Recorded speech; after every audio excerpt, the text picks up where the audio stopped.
परमेश्वर के नाम की महिमा हम संदेश में जाएंगे।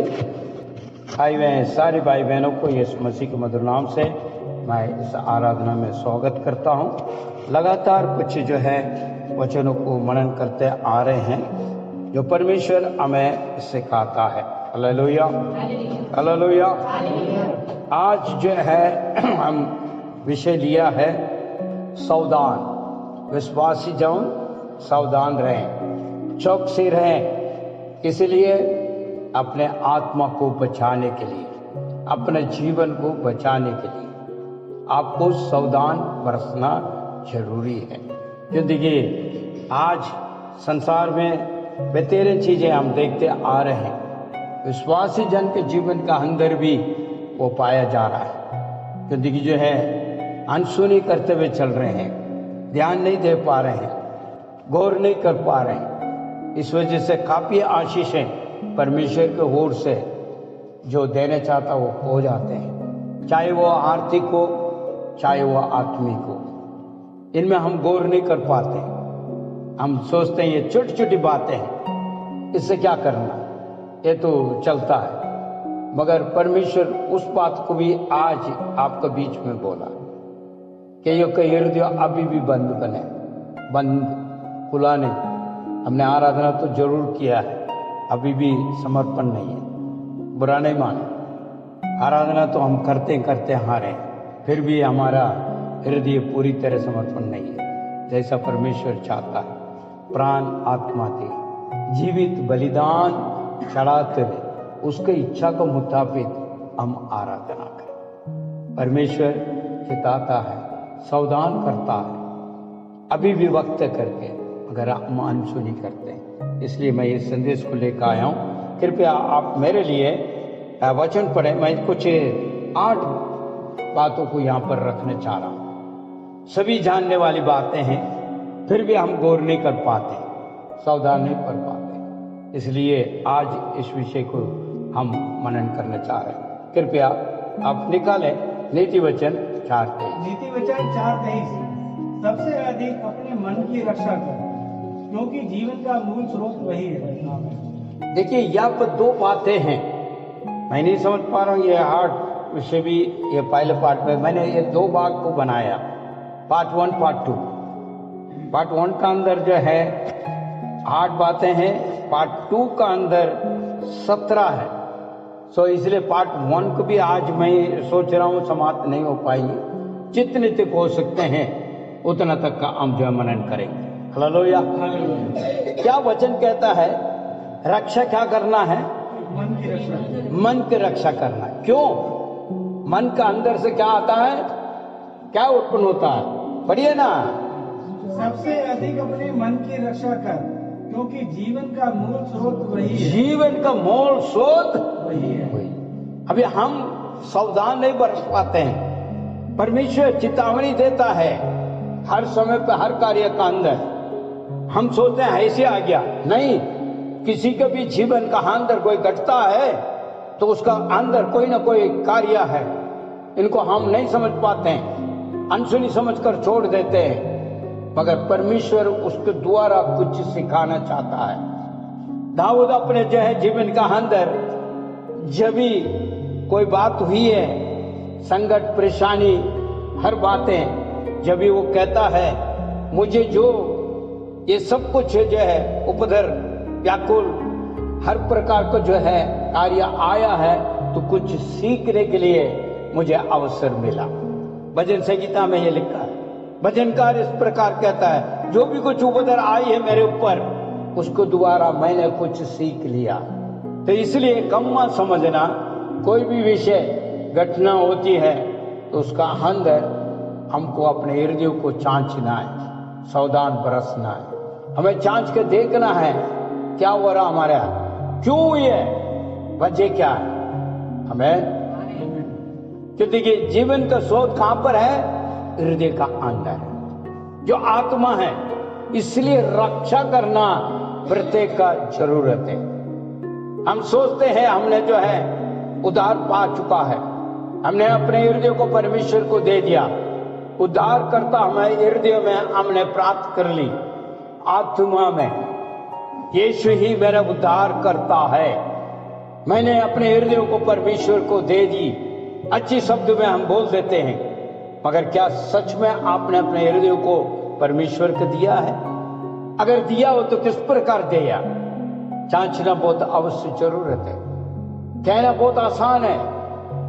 कुछ लोग कहता है मैं परमेश्वर के साथ चलता हूं, परमेश्वर के विधि में मैं चलता हूं, मानता हूं। आप प्रार्थना करने वाला हो, आराधना करने वाला हो, वचन को अधिक पढ़ने वाला हो, प्रभु के सम्मुख में रहने वाला हो, मगर क्या आपने अपने हृदय को पूरी तरह समर्पण किया? जांचना बहुत अवश्य जरूरत है। नीति वचन में सुलेमान इस बात को कहता है। सुलेमान के जैसा कोई बुद्धिमान इस धरती में कोई आया नहीं। पवित्र बाइबल इस बात को कहता है। सुलेमान ने कहां से ये प्राप्त किया? परमेश्वर से प्राप्त किया। उसने मांगा तो परमेश्वर के क्या दूं मैं तुझे? उसने ज्ञान की बातें मांगी। परमेश्वर ने सिर्फ उसी में तक रुका नहीं, उसके साथ ना मांगने वाली चीजें, धन दौलत हर चीजें उससे उपलब्ध कराया। हालेलुया। वचन इस बात को कहता है। जो ज्ञान की बातें हैं सुलेमान ने मांगा, इसलिए वो इस बात को कह रहा है। दोबारा पढ़िए जरा आगे पीछे। 4:23 सबसे अधिक अपने मन की रक्षा कर, क्योंकि जीवन का मूल स्रोत वही है। आमेन। अभी यहीं से शुरू होती है। विश्वासी जन इन बातों को जो है गौर करना जरूरी है। मैंने कहा था सावधान बरसना है। कई दफा हमने इस वचन को पढ़ा है, कई तरीके से कई दासों को दोबारा इस वचन की जो है संदेश भी हमने सुना, आज भी सुन रहे हैं। कईयों को मन में ये सोच रहे हैं अरे ये तो पढ़ा हुआ है ना, ये तो मैं जानता हूं। जानने से नहीं, आप उसमें है, आपने इबादत करके रखा, सुरक्षित रखा, कहां कहां भटक रही है। आज सारा दिन रात भटके हुए हैं। क्यों? जीवित वार्ता उसके अंदर से आ रहे क्या? कईयों को देखो अविश्वास की घोषणा ही करे जाता है। नहीं हुआ, नहीं हुआ, वो नहीं हो रहा, ये नहीं हो रहा, वो नहीं हो रहा, ये नहीं हो रहा। फिर अंदर क्या निकलता है? मैंने ये करके देख लिया, वो करके देख लिया, ये कर लिया, वो कर लिया। हम ही कहते हैं, हम ही अपने कमी कटी को तो बोलते आ रहे हैं। अगर सुलेमान इस बात को कह रहा, आगे बढ़िए। अपने हृदय की चौकसी कर, पूरे यत्न के साथ कर, क्योंकि जीवन का मूल स्रोत वही है। आमीन। जीवन का मूल स्रोत वहीं से उत्पन्न है, वहीं से उत्पन्न है। और इसलिए परमेश्वर यीशु को अपने हृदय में ग्रहण करा, आत्मा में। हम कहते हैं ना बपतिस्मा के समय, तो उद्धार करता तुम हृदय से प्राप्त कर रहे हो, मानते हो वही एक परमेश्वर है मेरा, तो हम क्या कहते हैं? हाँ, वही एक मेरा परमेश्वर है और कोई नहीं है। मगर आज कोई और वास कर रहा उसका अंदर। हेलो, जो आपने समर्पण किया वो आज वो परमेश्वर आपका अंदर नहीं है। आप अपने आप को छांच के देखिए। यदि वो परमेश्वर आपका अंदर है तो आपका विभाव कैसा है, आपका क्रिया कैसा है, आपका कार्य कैसा है? अगर सच में आपने परमेश्वर यीशु को अपने हृदय में ग्रहण किया हो तो आपका जो है जीवन कैसा है, यह आपको जांचना है। प्रत्येक दिन आपने जांचना है। जो मेरा क्रिया और कार्य, मेरा सोच और विचार परमेश्वर में बना हुआ है, क्या वो परमेश्वर अंदर रहकर जीवित वार्ता को, जीवित कार्य को, विश्वास की घोषणा को आपके द्वारा प्रकट कर रहा है? नहीं तो कौन अंदर है? यह आपको निर्णय लेना है। क्योंकि आज्ञा तो बिल्कुल ही नहीं मानना हमने। जितने भी कह ले, चाहे साल साल भर कह ले, ना बपतिस्मा देने वाला कहा, कौन तुझे कहा गया? क्या कहते हैं वहां मत्ती के अंदर है, यूहन्ना के पास बपतिस्मा लेने के लिए आ रहा, उनके लिए उसने एक शब्द उठाया। पढ़िए, कोई अगर निकालो। मत्ती 3:8 से, परंतु जब उसने बहुत से फरीसियों और सदूकियों को बपतिस्मा लेने के लिए आते देखा तो उनसे कहा, हे सांप के बच्चों, तुम्हें किसने सचेत कर दिया कि आने वाले प्रकोप से भागो? अभी आप लोग कौन है? आप पहचान। अजीब से लग रहा होगा, अरे यार, मैं तो मनुष्य हूं, आप कहाँ है साफ दे रहे हो? बीते हुए हफ्ता में जो 26 तारीख को स्पिरिट के बारे में बताया कई लोग आए, कई लोग नहीं आए, को दिया। जो 5 आत्मा के बारे में बताया गया, 7 स्वर्ग का भी बताया गया, जो विशेष मीटिंग मैंने रखा। आज आप भी सोचो, हवा को कौन जिसने भरमाया? उत्पत्ति पुस्तक में। अब यहां कौन कह रहा है नए नियम के अंदर? यूहन्ना कह रहा, दोबारा पर गए। कई लोग अभी पहचाना नहीं है। परंतु जब उसने बहुत से फरीसियों और सदूकियों को बपतिस्मा लेने के लिए आते देखा तो उनसे कहा, हे सांप के बच्चों, तुम्हें किसने सचेत किया कि आने वाले प्रकोप से भागो? आज आपको हमें जांचना है, हम कहाँ हैं। अगर परमेश्वर यीशु मसीह आपका अंदर है, आपके जीवन का अंदर कुछ और बातें होंगी, आप कहीं खींचा नहीं जाएगा। कोई भी आपको भरमा नहीं सकता, कोई भी। क्योंकि आपने अपने हृदय को परमेश्वर यीशु को दे दिया। कौन वास कर रहा? परमेश्वर यीशु मसीह वास कर रहा। पौलुस इसलिए कहता है, अभी मैं नहीं, मेरे अंदर परमेश्वर यीशु मसीह। मैं नहीं। आज कितनी लोग कह सकते हैं हम, मैं नहीं हूं, परमेश्वर यीशु मसीह मेरे अंदर है। मेरे भाई चौकसी करें अपने मन को, क्योंकि उसमें वास करने वाला कौन है वो पहचानना है। और आप किसके लिए चौकसी करना? क्योंकि परमेश्वर यीशु मसीह अंदर है, कोई और ना अंदर आए। यदि नहीं है, यहां पर चल जाएगा।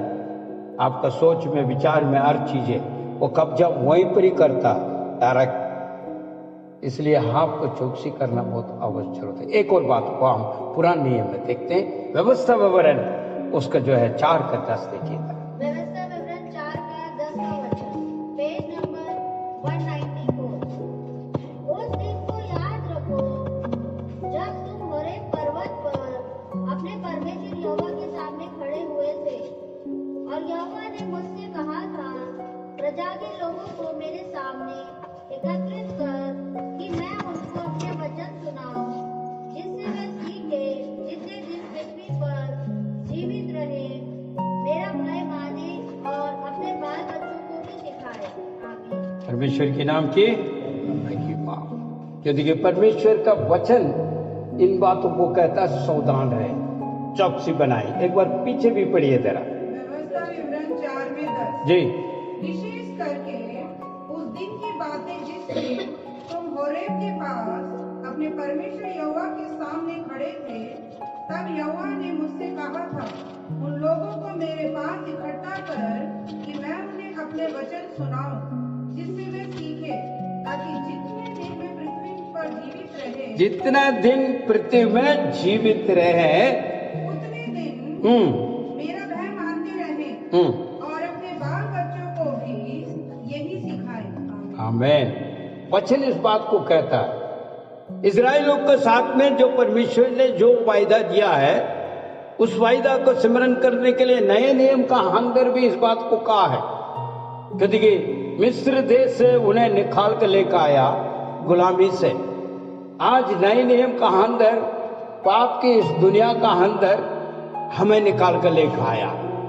इस नए साल ऐसे आपको नहीं लेकर आया, आपको और मुझे बड़ी इबादत के साथ रख के लेकर आया है। क्योंकि बीते हुए साल में हमारा जीवन इतनी अच्छी नहीं थी। कोई भी ये नहीं कह सकता मैं 100% परफेक्ट है। मैं बतेरी कार्य हुई है, फिर भी परमेश्वर नहीं दागा इस नए साल का अंदर लेकर आया है। कैसे जो है मिस्र देश से इजराइल को लेकर आया, उसी प्रकार हमें भी लेकर आया। इसको भी आपको स्मरण करना है। व्यवस्था विवरण में देखिए जरा, आप 1:31 का देखिए जरा, क्या कहता है। व्यवस्था विवरण 1:31 जी। Page number 191। जंगल में भी तुमने देखा कि उस सारे मार्ग में जिससे चलकर तुम यहाँ तक पहुँचे, तुम्हारा परमेश्वर यहोवा तुमको ऐसे उठाए चला जैसे कैसे लेकर आया? गोद में उठाकर लेकर आया। आप समझ रहे हैं इस बात को? क्योंकि बीते हुए साल से हमारा जीवन कोई ऐसी सही नहीं थी, फिर भी परमेश्वर ने इस नए साल में प्रवेश कराया, क्योंकि वो नहीं चाहता तुम्हें त्यागा जाए। आप सोचोगे अरे कैसा है यार, कैसा है? ऐसे तो नहीं है। वचन का आधार पर आप अपने आप को जो है जांच के देखिए, क्योंकि वही व्यवस्था में कहता है 17 और 18 पढ़िए, ये क्या कहता है आपको भी समझ में आ जाएगा। 8 का 17 और 18। हाँ, यहाँ देखिए मन में कहां पर आ रहा है ये देखना, जरा ध्यान से सुनना। तुम अपने मन में ये ना कहने लगे कि मैंने ये सारी संपत्ति जी अपने सामर्थ और बहुबल से कमाई है जी, परंतु तू अपने परमेश्वर यहोवा को स्मरण रखना, क्योंकि वही तुझको संपत्ति प्राप्त करने का सामर्थ देता है। आमीन। आगे कि मैं अपनी उस वाचा को पूरी करे जिसकी शपथ उसने तेरे पूर्वजों से खाई थी, हाँ जैसा आज प्रकट है। हाँ, क्या कहते हैं? पीछे पढ़िए जरा। 8 का 17 और 18। नहीं तो ये संभव है कि आप मन में ये मान ले, ये तो मेरी ही शक्ति और मेरी ही क्षमता से। बस इतना काफी है। आज आप सोचिए अपने मन कहां कर रहा है, क्या नहीं कर रहा है। थोड़ा सा मैं वापस लेकर आना चाहता हूं। मन को छांचो। सुलेमान ने इसलिए कहा था अपने हृदय को छांच के देखे दे रहा हम काम पर है, जब ये हमें समझ में आएगा। दोबारा पढ़िए वो। नीति वचन 4 का 23, अपने हृदय की चौकसी पूरे यत्न के साथ कर। यहाँ कहा क्यों चौकसी के लिए कहा है, यत्न करने के लिए कहा है, क्यों कहा गया? क्योंकि आज विश्वासी जन का अंदर ये भावना भरी पड़ी हुई है। वो क्या सोचता मन में? मेरा। मैं बार बार इस बात को कहता हूं, कई लोग को हो सकता है बुरा लगे, क्योंकि वचन इस बात को कहता है। अभी व्यवस्था विवरण 8:17। व्यवस्था विवरण 8 का 17, तू अपने मन में ये ना कहने लगे कि मैंने ये सारी संपत्ति अपने सामर्थ तथा बहुबल से कमाई है। अभी आप अपने हृदय में हाथ रख के कहिए, क्या आप नहीं कहते? क्या आप नहीं सोचते हैं? हो सकता बाहर नहीं कहता हो, कई लोग छुपा रुस्तम बाहर नहीं कहेगा, मगर अंदर हेलो, क्या बार बार हम कहते हैं ये पढ़ाई जो हुआ है ये परमेश्वर को ओर से मेरे को मिला, ये नौकरी मिली है तो ये ईश्वर की तरफ से मिला, ये घर जो बनाया मैंने ईश्वर की ओर से, ये दुकान खोला, मकान खोला, गाड़ी लिया, बंगला लिया, वो लिया। हेलो, फिर क्या कहते हैं अंदर? मैं मेहनत किया, मैं पढ़ा, मैंने जो है रात और दिन, जब ही तो यहां तक पहुंचा, ऐसी पहुंच गया वो। मन को चौकसी करे। हेलो, दोबारा एक बार पढ़ लेते, ज्यादा आगे नहीं जाऊंगा, अभी एक ही पॉइंट में 8 कहां होगा मुझे नहीं पता। दोबारा वही व्यवस्था विवरण 8 का 17। नहीं तो ये संभव है कि आप मन में ये मान ले, ये तो मेरी ही शक्ति और मेरी शक्ति और मेरी ही क्षमता से अभी आप सोचोगे मेरे बोलना ये कैसा ही है, मेरा नहीं तो और कोई दूसरा भागी वाला का थोड़ी बोलूंगा। सोच रहे हैं ना, मेरे कहां बोल दिया यार, मेरे यहां बोल रहा। देखो तो अनुवाद देखो बाइबल के, कितनी खुलासा है, एक में कुछ और है, एक में कुछ और है। अगर अभी भी समझ नहीं आई तो आपका अंदर कौन है ये तो आप ही जाने, वरना इसलिए कहा था कौन है वो मैं बोलना नहीं चाहता। हवा को पहले भड़का दिया वही जनाब, आज जनाब वाले कहते रहे विश्वासी जीवन का अंदर बसा पड़ा हुआ, चौकसी नहीं कर रहा, वो चल रहा है। मैंने वचन कितने बार पढ़ा यार, कितने संदेश सुना मैंने इस वचन का, ये कौन सा बड़ा नया वाली बात कर रहा, कितनी बार सुना मैं, मगर अंदर तो चाचा नहीं है ना। आप किसको जो है अपने हृदय दे रखा है और कौन अंदर वास करके काम कर रहा है।